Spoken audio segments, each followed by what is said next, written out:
আজকে আমরা জানব ব্রেক সম্পর্কে। ব্রেক যে কোনো যানবাহনের একটি গুরুত্বপূর্ণ কম্পোনেন্ট। এটি মূলত এনার্জি অ্যাবসর্ব করার মাধ্যমে গাড়ির বেগ কমিয়ে আনে বা থামিয়ে দেয়।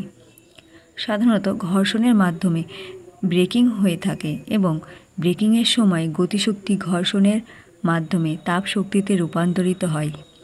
কিছু কিছু ক্ষেত্রে রিজেনারেটিভ ব্রেকিং ব্যবহার করা হয় এবং সেসব গাড়িতে ব্রেকিংয়ের সময় গতিশক্তির একটি অংশ বৈদ্যুতিক শক্তিতে রূপান্তরিত হয়।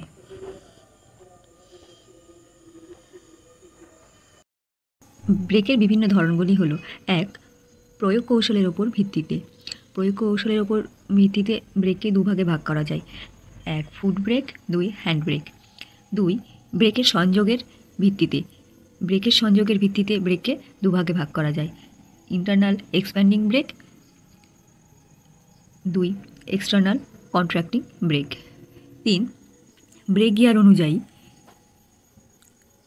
Mechanical brake. মেকানিক্যাল ব্রেকের 4টি ভাগ: band brake, disc brake, drum brake, cone brake. 4. Power ব্রেকের প্রকৃতি অনুযায়ী 4 ভাগে ভাগ করা যায়: 1. বায়ুশূন্য ব্রেক বা ভ্যাকুয়াম ব্রেক, 2. বায়ু ব্রেক বা air brake, 3. Hydraulic brake, D. বিদ্যুৎ চালিত ব্রেক বা ইলেকট্রিক্যাল ব্রেক। আজকে আমরা জানব মেকানিক্যাল ব্রেকের 2টি ভাগ সম্পর্কে: 1. Disc brake, 2. ড্রাম ব্রেক সম্পর্কে। ডিস্ক ব্রেক এই ধরনের ব্রেক সিস্টেমে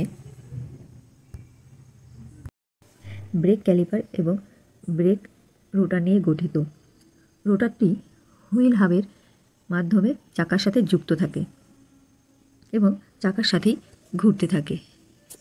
ব্রেক ক্যালিপারটি রোটারটির ওপরে থাকে।